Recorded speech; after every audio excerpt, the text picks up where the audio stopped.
எல்லோருக்கும் வணக்கம் நண்பர்களே. ரொம்ப சுமாரான மார்க்கெட் தான் இன்றைக்கி நம்மளுடைய ஸ்டாக் மார்க்கெட். இது ஒரு ஆகாவளி மார்க்கெட்டுன்னு கூட நிறைய பேர் கிண்டல் அடிக்கலாம். அந்த அளவுக்கு தான் நம்மளுடைய மார்க்கெட்டினுடைய மூவ்மெண்ட் ஏறுவதும் இறங்குவதுமாக ரொம்ப சுமாரான ஒரு மூவ்மெண்ட்டில் இருக்குது. வெறும் 46 பாயிண்ட் என்பது தான் தற்போது இறங்கி ட்ரேட் ஆகிட்டு இருக்கு. நம்ம மார்க்கெட் மிக வேகமாக மேலே ஏறி ஏதாவது ஒரு பெரிய லாபத்தை கொடுக்குமா அப்படின்னு நம்ம எதிர்பார்க்குற மாதிரி தற்போதைக்கு எந்த விதமான செய்திகளும் இல்லை. எல்லாமே கும்பாக்குட்டி செய்திகளாக தான் இருக்குது. ஒரே ஒரு முக்கியமான செய்தி மட்டும் ஓரளவுக்கு மனசுக்கு மகிழ்ச்சி தர மாதிரி இருக்குது. அதாவது ஒரு 3 பேர் ஊருக்குள்ளே பெரிய ஆள் இருக்காங்க, ஆளுக்கு ஒரு பக்கம் சொல்லிடலாம் அப்படின்ற மாதிரி இருப்பாங்க போல். சமீபத்தில் சில பெரிய பெரிய ஆளுகை என்ன ரேட்டிங் கொடுத்துருந்தாங்கன்னா, இந்திய மார்க்கெட்டுகள் பெருசாக பர்ஃபார்ம் பண்ணாது அப்படின்னு சில பெரிய ஆளுகை ரேட்டிங் கொடுத்துருந்தாங்க. இன்றைக்கி பேங்க் ஆஃப் அமெரிக்காவினுடைய ரேட்டிங் நம்ம என்ன பார்க்குறோம்னா, எங்களுக்கு ஜூன் மாதம் வரைக்கும் எதுவும் இந்த பிரச்சனைகள் ஜூன் மாதத்துக்கு அப்புறமும் தொடர்ந்தால் தான் நாங்கள் மறுபடியும் மாற்றி யோசித்து பார்ப்போம். இப்போதைக்கு எங்களை பொறுத்த வரைக்கும் இந்தியாவில் குறிப்பாக இந்த எனர்ஜி செக்யூரிட்டி ரிலேட்டடான செக்டர்லாம் நல்லா தான் இருக்கிற மாதிரி இருக்குது அப்படின்ற மாதிரி அவங்க சொல்கிறாங்க. ஸோ இது ஒன்று தான் இருக்கிறதுலே நல்ல உருப்படியான தகவல். இன்னைக்கு நீங்கள் மற்றது ஈரான் வார் சம்மந்தப்பட்ட தகவல் எடுத்து பார்த்தீங்கன்னா சுற்றி நம்மளை குழப்பி விட்டுக்கிட்டே இருக்காங்க. முதல்ல நீங்கள் என்ன கல்யாணம் பண்ணிக்கிறேன் நீங்கள், அப்புறம் நான் வேண்டான்னு, அப்புறம் நான் கல்யாணம் பண்ணிக்கிறேன்னு, அப்புறம் நீங்கள் வேண்டான்னு சொன்னீங்க அப்படின்னு ஒரு சினிமா படத்தில் ஒரு டயலாக் வரும். அந்த மாதிரி இவங்க ஒரு அமைதி ஒப்பந்தத்துக்கு போகல அவங்க வரமாட்டான்னு சொல்கிறதும், அவங்க வரும்பொழுது இவங்க இல்லை நாங்கள் போக மாட்டோம் அப்படின்னு சொல்கிற போதும் மறுபடி மாற்றி பண்ணிக்கிட்டு இருக்காங்க. சீமான் அவர்கள் சொல்கிற மாதிரி இந்த கிறுக்கு பசங்கிட்ட மாட்டிக்கிட்டு நம்மளுக்கு பெரிய தலைவலியாக இருக்குதுப்பா. ஆக மொத்த நண்பர்களே, நம்மளுக்கு சிறிய லாபத்தை கொடுத்துட்டு அமெரிக்கா போன்ற பல்வேறு நாடுகள், அமெரிக்கா மற்றும் ஜப்பான் போன்ற நாடுகள்லாம் அவங்களுடைய வரலாறு காணாத உச்சத்துக்கு போயிட்டாங்க. நம்மளுக்கு வேறு சிறிய அளவில் தான் வருமானம் சமீபத்தில், ஆனால் அவங்கெல்லாம் இருக்கிறதுலே உச்சம். எப்படின்னு பார்க்குறீங்களா? இப்போ இந்த நாஸ்டாக் இண்டெக்ஸ் அப்படின்றது பாருங்கள், அவன்லாம் புதிய உச்சத்துக்கு போயிட்டான் அமெரிக்காவினுடைய நாஸ்டாக் இண்டெக்ஸ். ஆனால் நம்மளுக்கு எவ்வளோ வருமானம் கிடைச்சிது? இந்த பாதி 50% தான் நல்ல நியூஸ்னால வருமானம் கிடைச்சிது. ஆனால் அவங்கெல்லாம் புதிய சரித்திரமே படைச்சிட்டாங்க. ஆக மொத்தம் நம்ம இந்திய மார்க்கெட்டினுடைய பெர்ஃபார்மன்ஸ் ரொம்ப சுமாராக தான் இருக்குது அப்படின்றது நம்ம ஒத்துக்கு தான் வேணும். அதுக்கு மிகவும் குறிப்பான காரணம் இந்த டெக்னாலஜி பங்குகள் பர்ஃபார்மன்ஸ் பண்ணாது தான். அதில் இன்ஃபோசிஸ்னுடைய நியூஸ் எல்லாம் இப்போ நான் படிக்கும்போது அப்படியே நம்மளுக்கு நெஞ்சு வலிக்குது. அதாவது நீங்கள் பார்க்கக்கூடிய தகவல் நம்ம இந்தியன் ஸ்டாக் மார்க்கெட்டில் எது அதிகமான வேல்யூடு கம்பெனி, மார்க்கெட் கேபிட்டலைசேஷன் அதிகமாக இருக்கக்கூடிய கம்பெனி அப்படின்ற டாப் 10ல் பார்த்தீங்கன்னா இந்த இன்ஃபோசிஸ் என்பது தொடர்ந்து இருந்து கொண்டே வந்துட்டு இருந்தது. அதுக்கப்புறம் தான் இப்போ உங்களுக்கு தெரியாது இல்லை, இன்ஃபோசிஸ்னுடைய ஷேர் ப்ரைஸ் என்பது ஆல்மோஸ்ட் 2000 ரூபாய்களில் இருந்தது. இப்போ 1153 ரூபாயில் ட்ரேட் ஆகிட்டு இருக்கு. இதனால் அவங்களுடைய மார்க்கெட் கேபிட்டலைசேஷனும் ஆல்மோஸ்ட் கிட்டத்தட்ட 40% பக்கம் இறங்கி போச்சு. அது போக பைபேக் எல்லாம் பண்ணுறாங்களா? ஆக மொத்தம் பார்க்கும் பொழுது இந்த எல்ஐசிக்கு ஒரு லக் அடிச்சிருச்சு. எல்ஐசி தன்னுடைய மார்க்கெட் கேபிட்டல் இன்க்ரீஸ் ஆனதுலேருந்து இப்போ அது one of the top valued companies, top 10 கம்பெனிஸில் இந்த லைஃப் இன்சூரன்ஸ் எல்ஐசி அப்படின்ற பங்கும் மேலே வந்துருச்சு. உங்களுக்கு ஞாபகம் இருக்கா? இந்த மாதிரிலாம் நடக்குது. டாடா குரூப்பில் மிகப்பெரிய ஒரு பங்கு, அதனுடைய மார்க்கெட் கேபிட்டலை விட ஜொமேட்டோ என்பது ஏறி போச்சு ஒரு காலத்தில். இப்போ கொஞ்சம் ஏறி வந்துட்டங்காட்டி பரவாயில்ல. அதாவது இந்த ஜொமேட்டோ எட்டர்னல் பார்த்தீங்கன்னா 2,38,991 கோடி மார்க்கெட் கேபிட்டல். ஒரு கட்டத்தில் இந்த டாடா மோட்டர்லாம் ரெண்டும் சேர்ந்து இருக்கும்போது, அதுவும் விலையும் குறைஞ்சிருந்தப்ப டாடா மோட்டர் பேசஞ்சர் வெஹிக்கிளும் சரி, டாடா மோட்டர் கமர்ஷியல் வெஹிக்கிளும் சரி, ரெண்டு சேர்ந்துமே இந்த ஜொமேட்டோ கம்பெனியினுடைய மார்க்கெட் கேபிட்டலோட கம்மியாக இருந்த கொடுமையெல்லாம் இருந்தது. எது எப்படியோ இந்த இன்ஃபோசிஸ் அப்படின்ற பங்கு டாப் 10 அப்படின்ற இடத்த விட்டு விலகி வந்துடுச்சு. இது ஐடி செக்டருக்கு ஒரு ஆப்பர்ச்சுனிட்டியாக கீழ் ரேட்டில் விழுந்து கிடக்கிறது, அல்லது இது ஒரு வார்னிங் சைனா அப்படின்றது காலம்தான் பதில் சொல்லணும். அடடா, இங்கே பார்த்தீங்களா நண்பர்களே, ஒரு நண்பருக்கு 30,000 ரூபாய் எனக்கு லாஸுங்க ஒரே நாளில் அப்படின்ற மாதிரி ஒரு கமெண்ட் போட்டிருந்தார். இந்த ஆரக்கிள் ஃபைனான்ஷியல் சர்வீசஸ் அப்படின்ற பங்கு, அதில் நான் போய் எடுத்து பார்க்குறேன், கடந்த 5 நாட்களாகவே டெக்னாலஜி பங்குகளில் எதிர்நீச்சல் போட்டு மேலே ஏறி வர பங்குகளில் இந்த ஓஎஃப்எஸ்எஸ் ஒன்று தான் இருக்கான். 21% என்பது இப்படி ஏறிட்டு இருக்கிற பங்கு கிடைக்கிறதே அதிசயம். அதில் எப்படி 30,000 ரூபா லாஸ் பண்ணாருன்றது தெரியல. அதாவது மொட்டதாசன் குட்டையில் விழுந்தான் அப்படின்ற ஒரு கமெண்ட்டில் நம்ம என்ன புரிஞ்சுக்கிறதுன்னு தெரியல. இந்த மாதிரி 30,000 லாஸ்ட் டுடே ஓஎஃப்எஸ்எஸ்ல அப்படின்ற மாதிரி ஒரு தகவல் மட்டும் போட்டிருந்தாப்புல. இது ஏதாவது ட்ரேடிங் பண்ணி லாஸ் பண்ணாரா, அல்லது சரி இந்த பங்கெல்லாம் எங்கே ஏறப்போகுதுன்னு சொல்லி வித்துட்டு வெளியே வந்ததுக்கப்புறம் மறுபடியும் அது ஏறி போச்சா என்ன அப்படின்ற தகவல் தெரில. ஆக மொத்தம் ஒரு முக்கியமான விஷயம், இப்படி ஏறி வர்ற பங்குகளே ரொம்ப கம்மி. அப்படி ஏறி வர்ற பங்குகளில் எங்காவது எகெயின்ஸ்டாக மார்க்கெட்டினுடைய ட்ரெண்டுக்கு எகெயின்ஸ்டாக போய் லாஸ் பண்ணுறது என்பது மிக மிக கொடுமையான விஷயம் நண்பர்களே. அந்த மாதிரி நீங்கள் ஏறுற ட்ரெண்டுக்கு ஆப்போசிட்டில் போய் இப்படி நீங்கள் லாஸ் பண்ணீங்கன்னா உண்மையிலே ரொம்ப கஷ்டமான சூழ்நிலை ஆகிடும் நண்பர்களே. இந்த சமயத்தில் இன்னொரு முக்கியமான தகவல் பற்றி பேசியானோம். இந்த தமிழ்நாடு மெர்கன்டைல் பேங்க் என்பது என்னைக்கு 1000 ரூபா போகுதோ அன்னைக்கு தான் நான் கல்யாணம் பண்ணுவேன். ஏன்னா நான் பல்காக ஷேர்களை வாங்கி வச்சுருக்கேன், அது 1000 ரூபா தொடும்போது ஓரளவுக்கு நல்ல அமௌண்ட் வரும், அப்போ தான் நான் கல்யாணம் பண்ணுவேன் அப்படின்ற மாதிரி ஒரு நண்பர் உட்காந்துக்கிட்டு இருக்காப்புல. அவருக்கு நிஜமாலுமே கல்யாணம் ஆயிருமாட்டிருக்குங்க. இப்போ தான் சமீபத்தில் 400 ரூபாய்க்கு சுற்றி கொண்டிருந்த தமிழ்நாடு மெர்கன்டைல் பேங்க் என்பது தன்னுடைய ஆல் டைம் ஹை என்பது சமீபத்தில் கிராஸ் ஆயிருந்தது. உங்களுக்கு தெரியாதில்ல, அந்த 52 வீக் ஹையோ அல்லது ஆல் டைம் ஹையோ பிரேக் அவுட் ஆகிட்டான்னா பல மொமெண்டம் ட்ரேடர்ஸ், ஸ்விங் ட்ரேடர்ஸ் எல்லாம் உள்ள பூரும் பொழுது அதில் பயங்கரமான வால்டிலிட்டி என்பது பிக்கப் ஆகும். அப்படி பிக்கப் ஆகியிருந்த நேரத்திலே இந்த பங்கு 500 ரூபாயிலிருந்து 650 போகிறதும் மறுபடியும் 550 விழுவதுமாக இப்போ மறுபடியும் 750 பக்கத்தில் போய் விழுந்திருக்கு. ஸோ இந்த தமிழ்நாடு மெர்கன்டைல் பேங்க் அப்படின்ற பங்கு இப்போ வரைக்கும் ஒரு பெரிய மல்டி பேக்கர் அப்படின்ற மாதிரிலாம் இல்லை. ஒரு சவுத் இந்தியன் பேங்க்கோ ஐடிபியோ மிக குறைவான விலைகளிலிருந்து கரூர் வைசியா பேங்க் எவ்வளோ தூரம் எகிரி பெரிய மல்டி பேக்கராக இருந்தான். ஆனால் இந்த தமிழ்நாடு மெர்கன்டைல் பேங்க் என்பது இப்போ வரைக்கும் மல்டி பேக்கர் ஆகவில்லை என்றாலும் இது இருக்கக்கூடிய செக்டர் என்பது ஒரு பேங்கிங் செக்டர். அவருக்கு மட்டும் எங்கேயாவது கல்யாணத்துக்கு ஒரு பொண்ணு பார்க்கட்டும், நம்ம போய் சொல்லிட்டு வந்துடலாம், அவர் ஒரு நல்லவருங்க, உங்களை கல்யாணம் பண்ணணுங்கிறதுக்காகவே இந்த தமிழ்நாடு மெர்கன்டைல் பேங்க் சாரை வச்சுருந்தவருங்க அப்படின்ற மாதிரி 4 வாரத்தை நல்லதாக பேசி கல்யாணத்தை நல்லபடியாக முடிச்சு வச்சுட்டு வந்துடணும். நண்பர்களே, இன்னும் ஒரு மிக முக்கியமான தகவல், அதாவது பல பங்குகள் மார்க்கெட் நல்லா இருந்ததுனால கடந்த 1.5 மாதத்தில் பல பேர் தன்னுடைய பழைய ஹைக்கு திரும்பி வந்திருக்கான். இனி இந்த தமிழ்நாடு மெர்கன்டைல் பேங்க் மாதிரி உடச்சி மேல் நோக்கி போகிறானுங்களா இல்லை என்ன பண்ணுறானுங்க அப்படின்றது தெரில. ஆனால் இன்றைய தேதியில் அதனுடைய செய்திகள் என்ன அப்படின்னு பார்த்தீங்கன்னா, தன்னுடைய பழைய ஹையை மீட் எடுத்திருக்காங்க அப்படின்றது ஒரு தகவல். இந்த கோல் இண்டியாலாம் பேக் இன் ஸ்டைல் அப்படின்ற மாதிரி 2024 என்ன ஹை இருந்தானோ அதே ஹையை திருப்பி பிடிச்சிருக்கான். ஸோ நம்மளுடைய ஸ்டாக் மார்க்கெட் உண்மையிலேயே ஒரு கிங்கு தான். எதில் பெரிய அளவில் சம்பாரிச்சு கொடுக்கறதுல இல்லை. அமெரிக்க மார்க்கெட், ஜப்பான் மார்க்கெட்டில் எங்கேயோ போயிட்டான், அந்த அளவுக்கு சம்பாரிச்சு கொடுக்கறது இல்லை அப்படின்னாலும் கடைசியில் இறங்கினையாவது மீட் எடுத்தானு இல்லை. ஜப்பான்லாம் ஒரு காலத்தில் ஒரு 20-30 வருஷமாக ஸ்டாக் மார்க்கெட்டே ஏறாமல் உட்காந்துருந்தாங்க. அந்த மாதிரி நம்மளது இல்லை. கடைசி ஒரு வருஷத்துக்கு ஒருக்காவது அப்பப்போ பல்வேறு பங்குகள் கீழிருந்து மேலே தன்னுடைய ஹையை திரும்பி தொடுறான். அந்த வகையில் இந்த கோல் இண்டியா அப்படின்ற பங்காகட்டும், அதே மாதிரி சிட்டி யூனியன் பேங்க்லாம் சமீபத்தில் 2 days மூவிங் ஆவரேஜ் கீழே போய் ஒரு மாதிரி பயமுறுத்துற மாதிரி இருந்தான். அந்த பங்குமே தற்போதைய நிலைமையில் தன்னுடைய பழைய ஹை இன்னைக்கு மீட் எடுத்திருக்கு.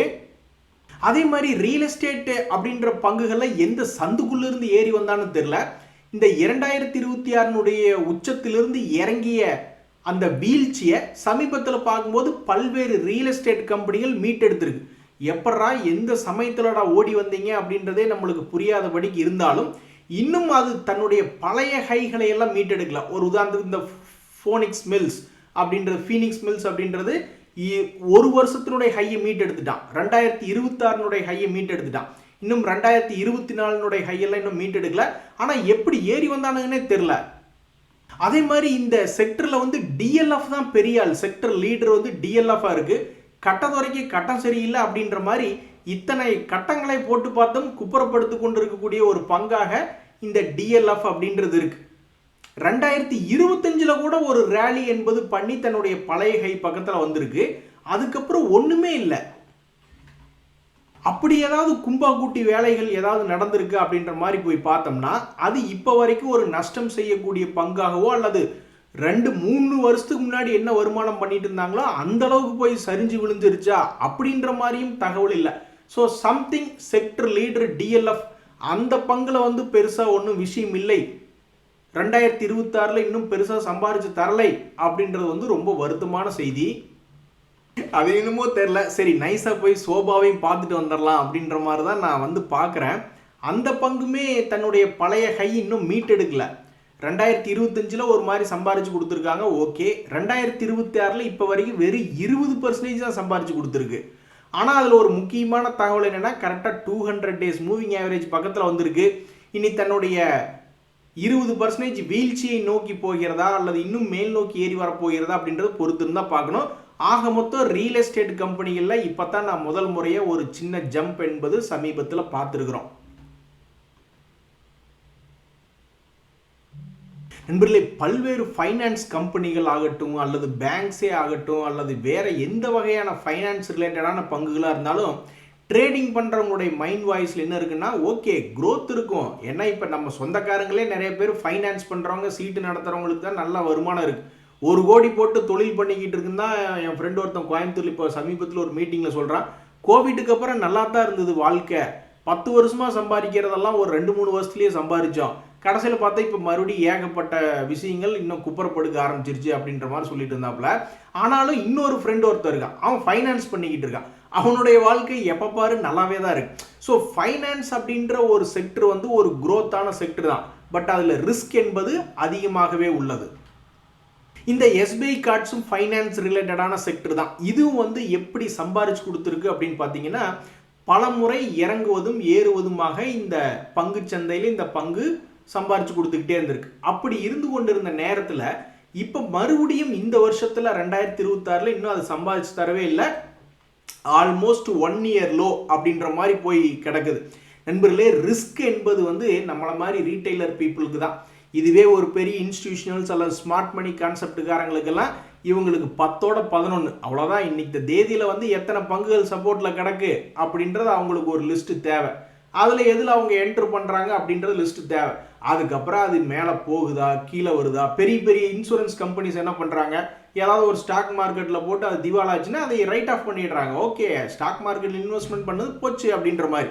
அதே மாதிரி தான் பெரிய பெரிய இன்ஸ்டிடியூஷனல் ட்ரேடர்ஸ் ஒரு சப்போர்ட்டில் எடுத்தால் அது ரொம்ப கீழே போச்சு, அதுக்கப்புறம் நாங்கள் நஷ்டத்தில் விற்றுட்டு வெளியே போனோம்னு சொல்லிக்கிட்டு போய்கிட்டே இருப்பாங்க. அதே மேல் நோக்கி போகுது வருதுன்னு வச்சிங்களேன், அதில் ப்ராஃபிட் பண்ணிக்கிட்டு போயிட்டு வருவாங்க. ஸோ அந்த வகையில் பல்வேறு ஸ்மார்ட் மணி கான்செப்ட் ட்ரேடர்ஸ் வந்து இது போன்ற பங்குகள் கீழே வந்து விழுந்துருச்சா சந்தோஷம் அப்படின்ற மாதிரி இருப்பாங்க. ஒரு நண்பர் கமெண்ட் போட்டிருந்தார், ஒரே ஒரு டாடா எல்க்ஸி ஷேர் தான் வாங்கியிருந்தேன், அவன் என்னடான்னா 46% நஷ்டத்தில் இருக்குது அப்படின்ற மாதிரி கமெண்ட் போட்டிருந்தார். என்னங்க உங்களுடைய பவர் இந்த அளவுக்கு இருக்குது? ஒரே ஒரு ஷேர் வாங்கி 46%, அதை முதல்ல சார்ட்டில் பார்க்கணும். உண்மையிலேயே 46% இவ்வளோ பெரிய வீழ்ச்சி ஒரு ஷேருக்கு அப்புறமா. அதாவது தன்னுடைய உச்சையிலிருந்து கணக்கு போட்டாவே அது 60% தான் இறங்கியிருக்கு. அப்போ இவர் எங்கேயோ போயிட்டு இந்த அதாவது 7 மலை 5 மலை அப்படின்ற மாதிரி சொல்லும்பொழுது தற்போதைக்கு நம்ம பார்க்கும்போது கிட்டத்தட்ட 4 மலைகள் இருக்குது. இந்த 4 மலைகளில் இந்த 2வது மலையில் போய் அவர் என்ட்ரு ஆகிருப்பார்னு நினைக்கிறேன். அப்போ தான் நம்மளால் ஒரு 50% வீழ்ச்சிக்கு மேட்ச் பண்ண முடியுது. இந்த சமயத்தில் தான் நம்ம இன்னொரு நண்பர்களுடைய கமெண்ட்டை உங்களுக்கு ஞாபகப்படுத்த விரும்புகிறேன். அவர் என்ன பண்ணுவார்னா, வலை வீசி காத்திருக்கிற மாதிரி அவர் வந்து பல்வேறு முக்கியமான பங்குகளில் வந்து அவருடைய ராசிக்கு ஏதாவது ஒரு பங்கு எடுத்தால் 10-20% இறங்கிடுமா, அதுக்கப்புறம் தான் அது ஏறுதான். அதனால் இவர் என்ன பண்ணியிருக்காரு, அவருக்கு தேவையான பங்குலாம் போய் ஒன்று மட்டும் வாங்கிடுவார். அதுக்கப்புறம் அது எப்போ பெருசாக வீழ்ச்சி அடையுதோ அப்புறம் தான் அதில் போய் முக்கியமாக ஒரிஜினல் என்ட்ரி போவேன் அப்படின்ற மாதிரி ஒரு காலத்தில் கமெண்ட் பண்ணியிருந்தார். நண்பர்களே, மார்க்கெட்டில் சந்தோஷம் கொடுத்த பங்குகளில் இந்த ஷிப்பிங் கார்பரேஷன் ஆஃப் இந்தியா அப்படின்ற பங்கு ஒன்று. ஏன்னா ஏற்கனவே நம்ம பேசிட்டு இருந்த மாதிரி நம்ம மார்க்கெட் வந்து பெரிய அளவில் புதிய உச்சம் போயெல்லாம் நம்மளுக்கு சந்தோஷத்தை கொடுக்கலை அப்படின்னாலும் 2 வருஷத்துக்கு ஒருக்காகவோ 1 வருஷத்துக்கு ஒருக்காகவோ தன்னுடைய பழைய ஹையை மீட்டெடுக்கிறான். அப்படி மீட்டெடுக்கும் போதே அது கிட்டத்தட்ட ஒரே வருஷத்தில் 50%, 100% அப்படின்ற மாதிரி இருக்கு. நீங்கள் என்னதான் அந்த என்விடியா அது போன்ற பல்வேறு டெக்னாலஜி கம்பெனிகள் அமெரிக்காவினுடைய இண்டெக்ஸை தூக்கி நிறுத்தி இருக்கு அப்படின்னாலும் இப்போ நீங்கள் போய் அந்த பர்சன்டேஜை பாருங்கள். இப்போ 2026 பல்வேறு பங்குகள் 40% ஏறி இருக்கு. எத்தனையோ நண்பர்கள் வந்து 30-40% லாஸ்ல இருந்தாங்க, அப்புறம் ப்ராஃபிட் வந்திருக்குன்ற மாதிரிலாம் கமெண்ட் போட்டிருந்தாங்கல்ல. ஸோ அப்போ இந்த 2026 இது எவ்வளவு சம்பாரிச்சு கொடுத்துருக்கு அப்படின்னு பார்த்தீங்கன்னு வச்சுங்க, 28% தான் சம்பாரிச்சு கொடுத்துருக்கேன் என்விடியா. பட் அது வந்து நம்மளுடைய பெரிய அளவு நம்மளால கற்பனையே பண்ணி பார்க்க முடியாத அளவுக்கு மார்க்கெட் கேபிட்டலைசேஷன் தான். பட் பர்சன்டேஜ் பேசிஸில் என்ன 28% என்பது தான் ஏறி இருக்கு. அதே மாதிரி 2025களில் பார்க்கும் பொழுது அப்போ வேணால் 138% ஏறி இருக்காங்க. நம்ம ஆளுகள்லாம் பல பேர் வந்து 40-50% ஏறி இருந்தாங்க. அது வேணால் நான் ஒத்துக்கிறேன். ஏன்னா இது புதிய உச்சம் போயிருக்கு. நம்ம ஆளுங்க வந்து பழைய ஹையை தான் மீட் எடுத்திருந்தானே. எனிவே நான் வந்து நம்ம மார்க்கெட் பெருசு அப்படின்ற மாதிரி நான் சொல்ல விரும்பல. நம்ம ஆளுகளும் சளைத்தவர்கள் கிடையாது அப்படின்னு சொல்ல வரேன். அதாவது பழைய ஹையை மீட் எடுக்கும் பொழுதே பர்சன்டேஜ் கணக்கில் போட்டு பார்த்தோம்னா இந்த எஸ்சிஐக்கெல்லாம் எவ்வளோ பர்சன்டேஜ் வருது அப்படின்னு பார்த்தீங்கன்னா ஆல்மோஸ்ட் 136 டு இவனு 130% வர்றான் எஸ்சிஐ. இதிலிருந்து என்ன தெரியுதுங்க நண்பர்களே, நல்ல கம்பெனி ஷார்ட் டைமாக கிராஷ் ஆகிட்டான், 1 வருஷமா 2 வருஷமா கிராஷ் ஆகிட்டான். ஆனாலும் அது லாபம் செய்யக்கூடிய கம்பெனி அப்படிங்கும் பொழுது ஆவரேஜ் பண்ணும்பொழுது அது வேலை செய்யுது. நம்மளுடைய காஸ்ட் ப்ரைஸ் மேலே இருந்ததை கீழே வாங்கும்பொழுது சென்டரில் கொண்டு வந்து வச்சிருது. பழைய கை வரும்பொழுது நம்ம லாபத்துக்கே வெளியே வரக்கூடிய வாய்ப்பு அப்படின்றதெல்லாம் இருக்கு ஒரு நல்ல கம்பெனியாக இருக்கும் பட்சத்தில். ஆனால் அதுவே வந்து ரொம்ப ஃபண்டமெண்டலி சரியில்லாத பங்கு அப்படின்றது மேலே வாங்கிறது அதுவே பிரச்சனை. மறுபடியும் கீழேயும் போய் ஆவரேஜ் பண்ணுறது அது இன்னும் ஒரு மிகப்பெரிய பிரச்சனை. அதுக்கப்புறம் லாஸ் வந்து டபுள் லாஸ் மாதிரி ஆகிடும். ஒரு உதாரணத்துக்கு பார்த்தீங்கன்னா இந்த டேன்லா சுஸ்லான்லாம் லாபம் செய்யக்கூடிய பங்குகள். அதனால் மேலேருந்து கீழே விழுந்தப்போ பல பேர் ஆவரேஜ் பண்ணி இருந்திருப்பாங்க. கடைசியில் இப்போ போய் எடுத்து பார்க்கல அவங்களுக்கெல்லாம் லாபம் என்பது வந்திருக்கும் அல்லது அவங்களுடைய நஷ்டம் என்பது ரொம்பவும் குறைஞ்சி போயிருந்திருக்கும். அதுவே ஃபண்டமெண்டலி வீக்கான பங்குகள்லாம் கீழே ஆவரேஜ் பண்ணுறது என்பது ஃபாலிங் நைஃபை கையில் பிடிக்கிற மாதிரி தான். நண்பர்களே, மார்க்கெட்டில் வேறு என்ன செய்தி அப்படின்னு பார்த்தீங்கன்னா இந்த டாடா குரூப்னுடைய பங்கு இன்னைக்கு ஒரு 11% ஏறி 200 days மூவிங் ஆவரேஜை மறுபடியும் வந்து டெஸ்ட் பண்ணுறான். ஏற்கனவே ஒரு முறை போன வருஷமெல்லாம் 200 days மூவிங் ஆவரேஜை தாண்டுற மாதிரி தான் வந்தான். அப்படி தாண்டி இருந்தான்னா தன்னுடைய பழைய ஹைக்கு தொற்றுவானோ அப்படின்னு தான் நிறைய பேர் நினச்சி பார்த்துக்கிட்டு இருந்தாங்க. ஆனால் என்ன ஆச்சுன்னா 2025 ஒரு முறை லாபம் சம்பாரிச்சு கொடுத்துட்டு கீழே வந்து விழுந்தவன் இந்த 2026 இப்போ வரைக்கும் சம்பாரிச்சு கொடுக்கல அப்படின்ற ஒரு விஷயத்திலேயே இருந்தது. கடைசியில் இன்னைக்கு ஏறின இதோட கணக்கெடுத்து பார்க்கல கிட்டத்தட்ட 37% சமீபத்தினுடைய லோலிருந்து ஏறி இருக்கு. அதே மாதிரி தான் இன்னொரு முக்கியமான பங்கு இந்த சென்னை பெட்ரோலியம் கார்பரேஷன் அப்படின்ற பங்கு. சமீபத்தில் இருக்கக்கூடிய அந்த எனர்ஜி ரிலேட்டடான செய்தி வச்சுக்கிட்டு எப்படி வாலட்டிலிட்டியாக இருக்கான் பாருங்க நண்பர்களே. கண்ணா பின்னான்னு வாலட்டிலிட்டியாக ஒரு 7-8 ரவுண்டு ஒரு 3 மாதத்துக்குள்ளேயே போயிட்டு வந்துட்டான். எல்லாம் அந்த க்ரூட் ஆயில் ரிலேட்டடான எனர்ஜி சம்மந்தப்பட்ட தகவல் தான். ஸோ ஸ்டாக் மார்க்கெட்டில் என்றைக்கு வேணாலும் நம்ம பணம் திரும்பி வரலாம் அப்படின்றதுக்கு இதெல்லாம் ஒரு உதாரணம். இன்னொரு நண்பருமே என்ன சொல்கிறாருன்னா டிடி பவர் சிஸ்டம் என்பது நான் ஒரு 200 ரூபாய்க்கு எடுத்திருந்தேன், அப்புறம் பல காலம் வெயிட் பண்ணதுக்கப்புறம் 400 ரூபாய்க்கு தள்ளி விட்டேன், இதுதான் ஸ்டாக் மார்க்கெட்டில் என்னுடைய அச்சீவ்மெண்ட் அப்படின்ற மாதிரி சொல்லியிருந்தாரு. இதை கேட்கும்போது உண்மையிலேயே ரொம்ப சந்தோஷமாக இருக்குது. சரி நண்பர்களே, இப்போதைக்கு இன்றைய தேதி பொறுத்த வரைக்கும் ஒரே ஒரு செய்தி தான் ஒரு உருப்படியான நம்மளுக்கு ஆதரவான செய்தியாக இருக்குது. மற்ற செய்தி எதுவுமே பெருசாக இல்லை. பட் இந்த மார்க்கெட் வந்து ஒரு நல்ல மார்க்கெட். ஏன்னா பல ட்ரேடர்களுக்கு காலையில் இறங்கினதுலேருந்து மேலே ஏரியில் ஒரு தடவை சம்பாரிச்சிருப்பாங்க, அப்புறம் மேலேருந்து கீழே இறங்கும்போது ஒரு தடவை சம்பாரிச்சிருப்பாங்க. எப்படியோ இன்றைக்கி இன்ட்ராடேயில் ஒரு வாலட்டிலிட்டியாக இருக்கிறதுனால கொஞ்சம் ட்ரேடர்களுக்கு உதவியாக இருக்குது. இன்றைய தருணத்து உங்களுக்கு உதவியாக இருந்து எனக்கு மகிழ்ச்சி. ரொம்ப நன்றி, வணக்கம்.